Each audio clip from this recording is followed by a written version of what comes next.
At 2:23 p.m. local time, a Ukrainian Air Force Su-27 was flying at 200 feet above a river valley heading directly toward a hydroelectric dam controlled by Russian forces. Destroying the dam held major strategic importance by severing Russian supply lines and reinforcements to the front. The flight proceeded routinely until that moment when everything changed in an instant. The pilot's radar warning receiver, RWR, began sounding continuous alerts, signaling incoming danger, a missile launch. The pilot had roughly 18 seconds before the missile would detonate nearby. He immediately shoved the stick right and pulled hard into 7 Gs, diving into the narrowest part of the valley to evade. At that point, the opposing missile was plunging from 26,000 feet on a ballistic trajectory. Comment number 2 if you support Ukraine, or comment number 3 if you support Russia, and number 4 if you love peace. In just 14 more seconds, it would switch to active guidance mode, and after 16 seconds, it would be right overhead. The pilot rolled the jet into negative Gs, dropping toward the river surface and using every foot of terrain for cover. Water sprayed as the aircraft descended to 130 feet. The RWR kept warning of a second launch, then a third. A Russian Buk missile battery was unleashing full salvos into the narrow escape route of the valley, where they anticipated the Su-27 would emerge. But they made a critical error. They fired at where the Su-27 should have been, not where it actually was. The reason lay in the two-stage guidance of the 9M317 missile. For the first 80% of its flight, it followed inertial guidance to a predicted point in space, with ground radar sending corrections every 0.5 seconds. Those corrections depended on radar track quality. When quality fell below 60%, the adjustments became guesses. And when an Su-27 pulled 7 Gs at 130 feet, masked by terrain, track quality dropped to about 15%. This was when the Su-27's thrust-to-weight ratio of 1.09 became a lifesaver. Unlike older Soviet fighters, this jet could sustain 7G turns without bleeding energy. The pilot inverted the aircraft, executed an S-turn dive to 65 feet, then reversed into a high-G loop climb peaking at 1,000 feet. Each maneuver forced the missiles to recalculate intercept trajectories. Then the first missile's seeker activated. The pilot had 3 seconds. He rolled 120 degrees right and dove into a northern side valley. The missile seeker swept empty airspace where the jet should have been. With no target acquired, it switched to impact detonation and exploded 1,300 feet behind the aircraft. The remaining 2 missiles met the same fate, their seekers unable to detect the Su-27 through shielding terrain. By the time a 4th missile approached, the Su-27 was 3.7 miles away and accelerating. The Russian Buk battery had expended an entire launcher without a hit. Still, the Russians pressed on.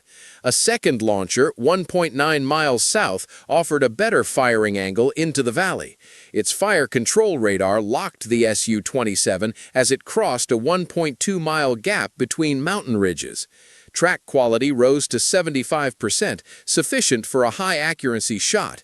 But what the Buk crew did not know was that the Su-27 carried the L-150 Pastel radar warning system, which not only detected threats but analyzed them.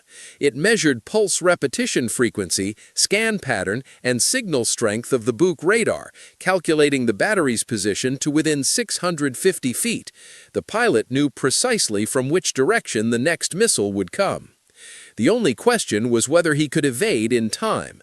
With a wing loading of about 112 pounds per square foot, the Su-27 could not turn as tightly as lighter fighters. At low altitude, it needed nearly half a mile to complete a 180-degree turn at combat speed. But it had another strength, rocket-like climb performance. With a maximum climb rate of 45,000 feet per minute, the Su-27 could reach 9,000 feet in 12 seconds. That was exactly what the pilot did. As the Buk fired 2 war missiles, he pulled back and went to full afterburner.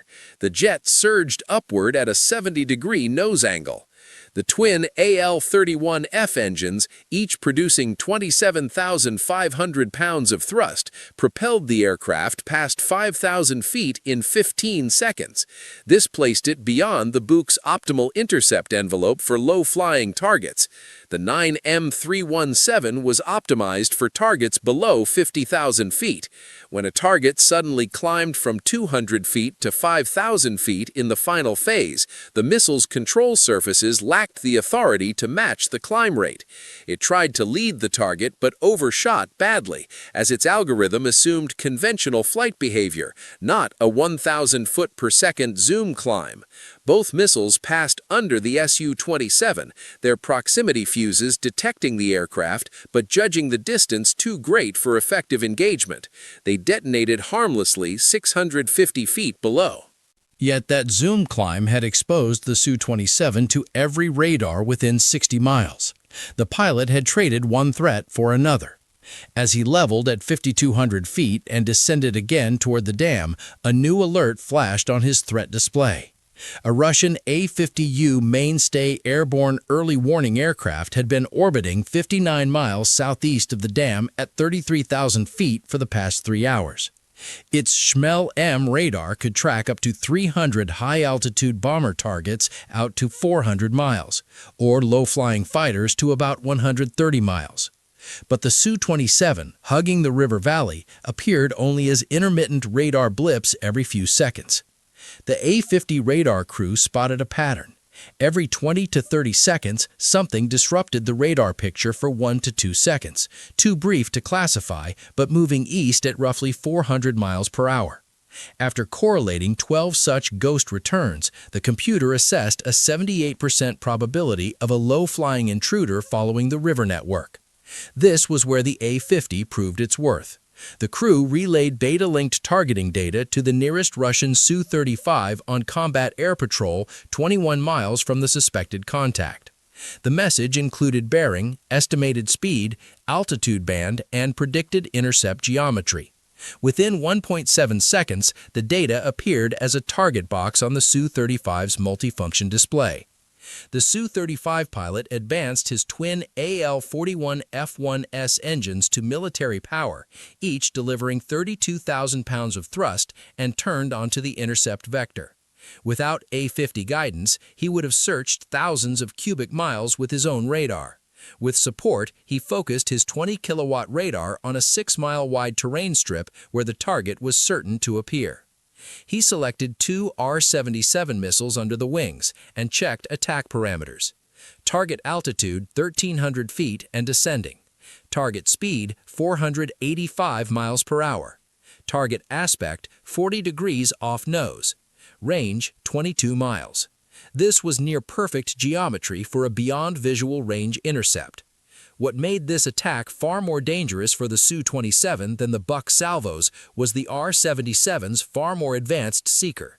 It used an electronically scanned array in the nose, capable of tracking targets up to 120 degrees off the Su-35's nose. After launch, it required no continuous updates from the launching aircraft. After covering 2/3 of its flight inertially, it autonomously acquired the target. The Ukrainian pilot received the launch warning and knew he had about 50 seconds before the R-77 seeker activated. That gave him time for one defensive maneuver. He went to full military power, accelerating to 570 miles per hour while dropping to 100 feet above the river. At that speed and altitude, the Su-27 was at the edge of its flight envelope. Any abrupt move risked high-speed departure or terrain collision. The R-77 streaked down the valley at Mach 2.8. Its seeker would activate in 20 seconds. The Ukrainian pilot waited until the last moment, then executed a maneuver no other fighter could match.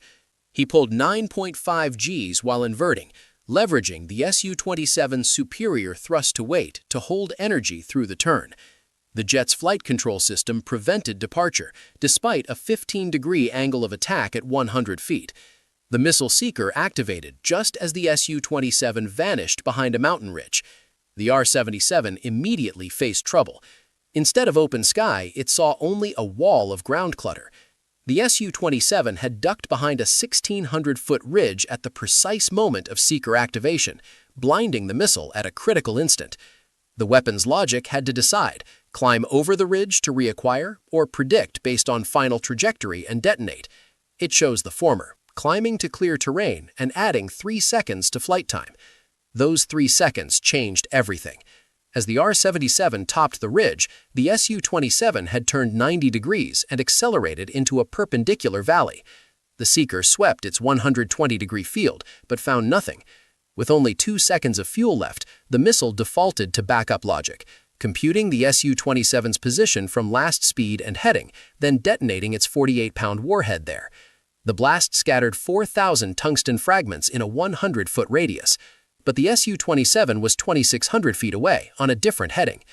The Su-35 pilot immediately fired a second R-77, but geometry was worse. The Su-27 had stretched separation to 26 miles and was weaving through valleys. The Su-35 radar kept losing lock as the Su-27 ducked behind terrain. The pilot knew the second shot had low odds, but doctrine required expending missiles while opportunity existed. The second followed the same sequence: inertial flight, seeker activation, target loss. It exploded 2,000 feet from the Su-27's actual position. The Su-35 pilot considered pursuit, but checked fuel. After 90 minutes airborne, he had 6,200 pounds remaining, enough for 20 minutes cruise or 8 minutes combat power, insufficient to chase through valleys 110 miles from base. But the Ukrainian pilot was not flying merely to survive. Under the Su-27's wing hung the mission's true payload, a GBU-38 JDAM-ER guided bomb. Its wings folded flat against the body, awaiting release altitude. Despite evading missiles, the pilot ran through pre-release sequence. In the cockpit, he flipped the master arm switch from safe to ready, powering the weapon for the first time. The bomb's internal GPS receiver immediately searched for satellites, its antenna receiving through the aircraft skin. In 8 seconds, it locked 6 satellites and computed position to within 10 feet. The guidance computer then compared that to preloaded target coordinates, the precise GPS grid of the dam spillway junction. On the pilot's display, weapon status shifted from unsafe to ready. The bomb knew its position and the targets. Now it needed altitude. The JDAM-ER's extended range wings allowed a 25-mile glide, but only from 10,000 feet or higher. The pilot was at 5,200 feet and climbing. The dam waited, but another threat found him first. At 7,900 feet, the JDAM-ER under the wing began having issues. GPS signal strength from satellite 12 dropped from -30 dBm to -142 dBm, then vanished. In 30 seconds, the receiver fell from 8 to 3 satellites, with position error plus or minus 650 feet, too much for precision strike. The cause was Russia's R-330J Zhetel jamming system protecting the dam, not merely jamming, but spoofing fake GPS signals with identical appearance but incorrect timing data. GPS receivers require precise timing from at least 4 satellites for position fix. 1 microsecond timing error meant 1,000 feet of position error. But the Russians did not know the Ukrainian Su-27 had been upgraded with an anti-spoofing module capable of selective authentication. It compared GPS signals against encrypted military codes that civilian jammers could not replicate.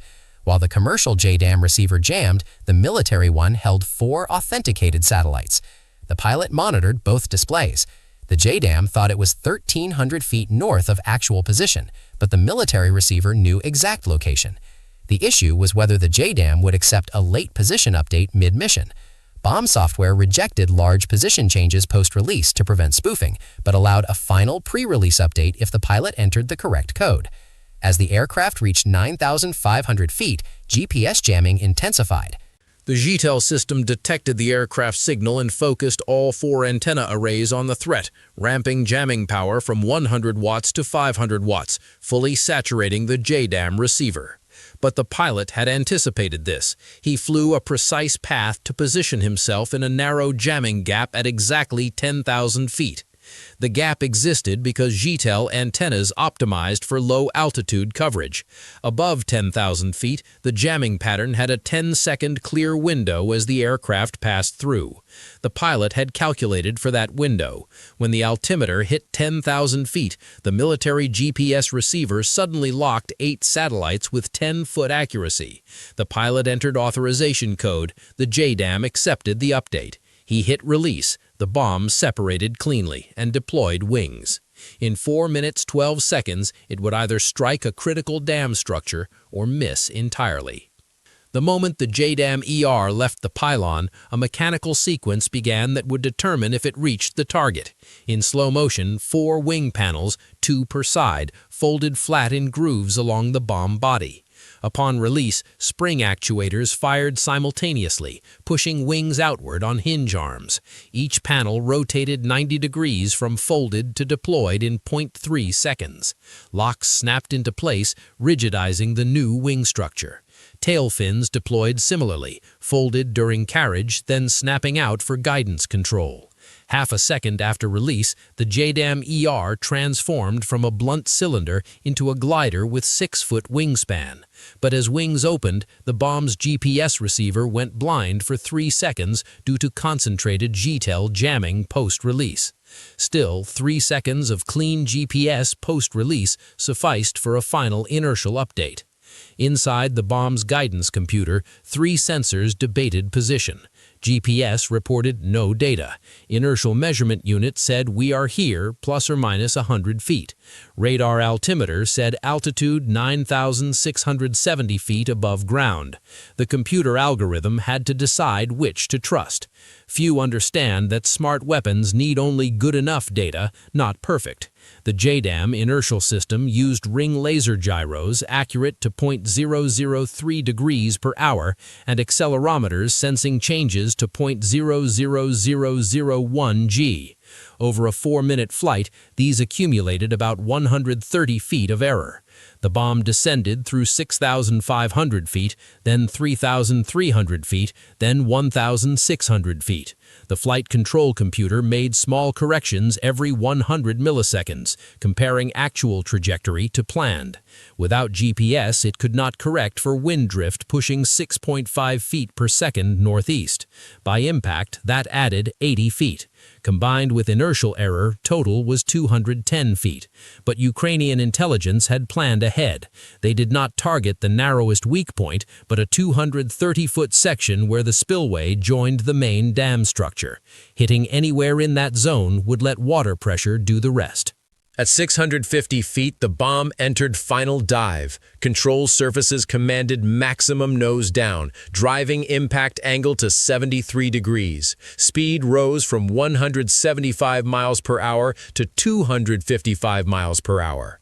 Radar altimeter called 330 feet, then 165 feet, then 65 feet, then impact. The 192-pound PBXN-109 explosive detonated 2 milliseconds after the nose fuse sensed deceleration exceeding 10,000 Gs. The blast generated 4.2 million psi shock at contact point, dropping to 50,000 psi at 33 feet radius. Concrete rated for 5,000 psi compressive strength shattered instantly. The explosion carved an 26-foot wide, 13-foot deep crater exactly at the spillway dam junction. Cracks propagated along construction joints. 14,000 tons per square meter of water pressure found the weakness and surged through. In 30 seconds, a 50-foot section of spillway face collapsed. Water roared through at 424,000 cubic feet per second. Mission accomplished. Comment number 2 if you support Ukraine, or comment number 3 if you support Russia, and number 4 if you love peace.